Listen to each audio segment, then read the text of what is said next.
Great Expectations by Charles Dickens. Chapter 32. One day when I was busy with my books and Mr. Pocket, I received a note by the post, the mere outside of which threw me into a great flutter, for, though I had never seen the handwriting in which it was addressed, I divined whose hand it was. It had no set beginning, as Dear Mr. Pip, or Dear Pip, or Dear Sir, or Dear anything, but ran thus: I am to come to London the day after tomorrow by the midday coach. I believe it was settled you should meet me.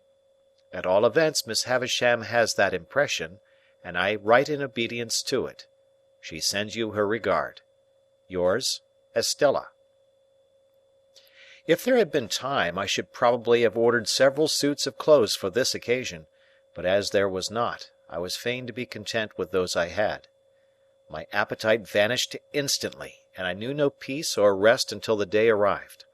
Not that its arrival brought me either, for then I was worse than ever, and began haunting the coach office in Wood Street, Cheapside, before the coach had left the Blue Boar in our town.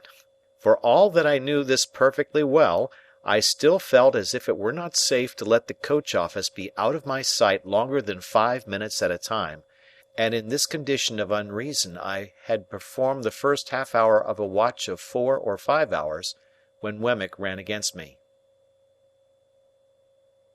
"Hallo, Mr. Pip," said he. "How do you do? I should hardly have thought this was your beat."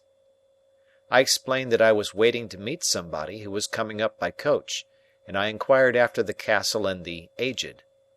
"Both flourishing, thank'ee," said Wemmick, "and particularly the Aged. He's in wonderful feather. He'll be 82 next birthday. I have a notion of firing 82 times, if the neighbourhood shouldn't complain, and that cannon of mine should prove equal to the pressure. However, this is not London talk. Where do you think I am going to?" "To the office," said I, for he was tending in that direction. "Next thing to it," returned Wemmick. "I am going to Newgate. We are in a banker's parcel case just at present, and I have been down the road taking a squint at the scene of action, and therefore must have a word or two with our client."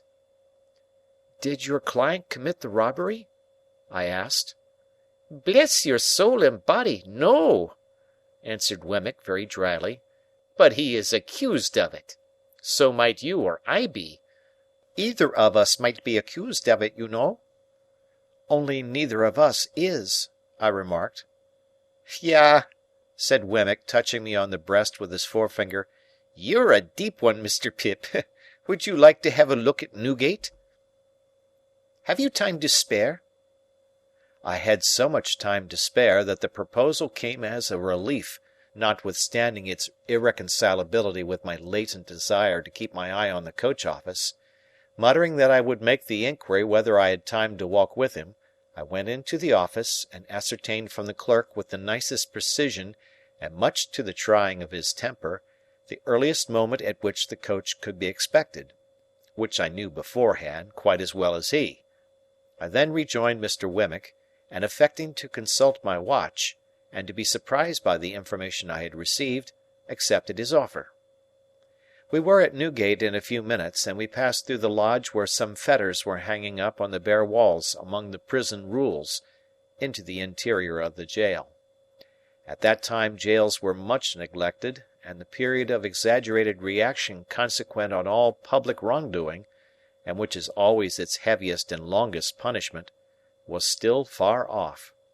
So felons were not lodged and fed better than soldiers, to say nothing of paupers, and seldom set fire to their prisons with the excusable object of improving the flavour of their soup.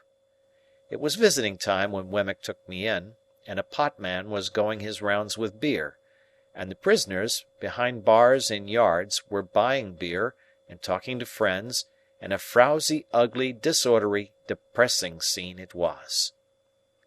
It struck me that Wemmick walked among the prisoners much as a gardener might walk among his plants. This was first put into my head by his seeing a shoot that had come up in the night, and saying, "What, Captain Tom? Are you there? Ah, indeed!" And also, Is that Black Bill behind the cistern? Why I didn't look for you these 2 months. How do you find yourself?" Equally in his stopping at the bars and attending to anxious whisperers, always singly, Wemmick with his post-office in an immovable state, looked at them while in conference, as if he were taking particular notice of the advance they had made, since last observed, towards coming out in full blow at their trial. He was highly popular, and I found that he took the familiar department of Mr. Jaggers's business, though something of the state of Mr. Jaggers hung about him too, forbidding approach beyond certain limits. His personal recognition of each successive client was comprised in a nod, and in his settling his hat a little easier on his head with both hands, and then tightening the post-office, and putting his hands in his pockets. In 1 or 2 instances there was a difficulty respecting the raising of fees, and then Mr. Wemmick, backing as far as possible from the insufficient money produced, said, "It's no use, my boy. I'm only a subordinate. I can't take it. Don't go on in that way with the subordinate. If you are unable to make up your quantum, my boy, you had better address yourself to a principal. There are plenty of principals in the profession, you know, and what is not worth the while of one may be worth the while of another. That's my recommendation to you, speaking as a subordinate. Don't try on useless measures. Why should you? Now, who's next?" Thus we walked through Wemmick's greenhouse until he turned to me and said, "Notice the man I shall shake hands with." I should have done so without the preparation, as he had shaken hands with no one yet. Almost as soon as he had spoken, a portly upright man, whom I can see now as I write, in a well-worn, olive-coloured frock-coat, with a peculiar pallor overspreading the red in his complexion, and eyes that went wandering about when he tried to fix them, came up to a corner of the bars and put his hand to his hat, which had a greasy and fatty surface like cold broth, with a half-serious and half-jocose military salute. "Colonel, to you," said Wemmick. "How are you, Colonel?" "All right, Mr. Wemmick." "Everything was done that could be done, but the evidence was too strong for us, Colonel." "Yes, it was too strong, sir, but I don't care." "No, no," said Wemmick coolly, "you don't care." Then turning to me, "Served His Majesty, this man. Was a soldier in the line, and bought his discharge." I said, "Indeed?" and the man's eyes looked at me, and then looked over my head, and then looked all around me, and then he drew his hand across his lips and laughed. "I think I shall be out of this on Monday, sir," he said to Wemmick. "Perhaps," returned my friend, "but there's no knowing." "I am glad to have the chance of bidding you good-bye, Mr. Wemmick," said the man, stretching out his hand between 2 bars.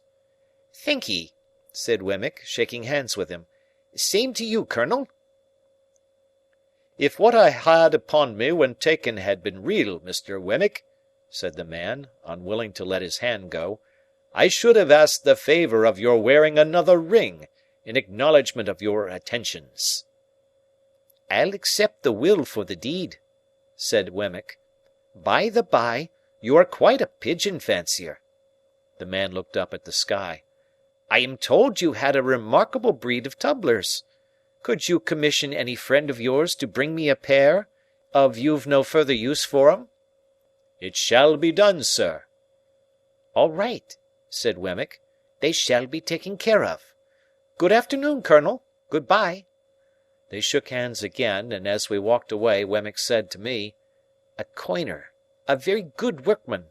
The Recorder's report is made to-day, and he is sure to be executed on Monday. Still, you see, as far as it goes, a pair of pigeons are portable property, all the same." With that he looked back and nodded at this dead plant, and then cast his eyes about him in walking out of the yard, as if he were considering what other pot would go best in its place. As we came out of the prison through the lodge, I found that the great importance of my guardian was appreciated by the turnkeys, no less than by those whom they held in charge. "Well, Mr. Wemmick," said the turnkey who kept us between the 2 studded and spiked lodge gates, and who carefully locked one before he unlocked the other, "What's Mr. Jaggers going to do with that waterside murder? Is he going to make it manslaughter, or what's he going to make of it?" "Why don't you ask him?" returned Wemmick. "Oh, yes, I dare say," said the turnkey. "Now that's the way with them up here, Mr. Pip," remarked Wemmick, turning to me with his post-office elongated. "They don't mind what they ask of me, the subordinate, but you'll never catch 'em asking any questions of my principal." "Is this young gentleman one of the 'prentices or articled ones of your office?" asked the turnkey, with a grin at Mr. Wemmick's humour. "There he goes again, you see," said Wemmick. "I told you so. Ask another question of the subordinate before his first is dry. Well, supposing Mr. Pip is one of them?" "Why, then," said the turnkey, grinning again, "he knows what Mr. Jaggers is." "Yah!" cried Wemmick, suddenly hitting out at the turnkey in a facetious way. "You're dumb as one of your own keys when you have to do with my principal, you know you are. Let us out, you old fox, or I'll get him to bring an action against you for false imprisonment." The turnkey laughed and gave us good day, and stood laughing at us over the spikes of the wicket when we descended the steps into the street. "Mind you, Mr. Pip," said Wemmick, gravely in my ear, as he took my arm to be more confidential, "I don't know that Mr. Jaggers does a better thing than the way in which he keeps himself so high. He's always so high. His constant height is of a piece with his immense abilities. That colonel durst no more take leave of him than that turnkey durst ask him his intentions respecting a case. Then, between his height and them, he slips in his subordinate, don't you see, and so he has them soul and body." I was very much impressed, and not for the first time, by my guardian's subtlety. To confess the truth, I very heartily wished, and not for the first time, that I had had some other guardian of mightier abilities. Mr. Wemmick and I parted at the office in Little Britain, where suppliants for Mr. Jaggers' notice were lingering about as usual, and I returned to my watch in the street of the coach-office, with some 3 hours on hand. I consumed the whole time in thinking how strange it was that I should be encompassed by all this taint of prison and crime, that, in my childhood out on our lonely marshes on a winter evening, I should have first encountered it, that it should have reappeared on 2 occasions, starting out like a stain that was faded but not gone, that it should in this new way pervade my fortune and advancement. While my mind was thus engaged, I thought of the beautiful young Estella, proud and refined, coming towards me, and I thought with absolute abhorrence of the contrast between the jail and her. I wished that Wemmick had not met me, or that I had not yielded to him and gone with him, so that, of all days in the year, on this day, I might not have had Newgate in my breath and on my clothes. I beat the prison dust off my feet as I sauntered to and fro, and I shook it out of my dress, and I exhaled its air from my lungs. So contaminated did I feel, remembering who was coming, that the coach came quickly after all, and I was not yet free from the soiling consciousness of Mr. Wemmick's conservatory, when I saw her face at the coach window and her hand waving to me. What was the nameless shadow which again in that one instant had passed? End of chapter.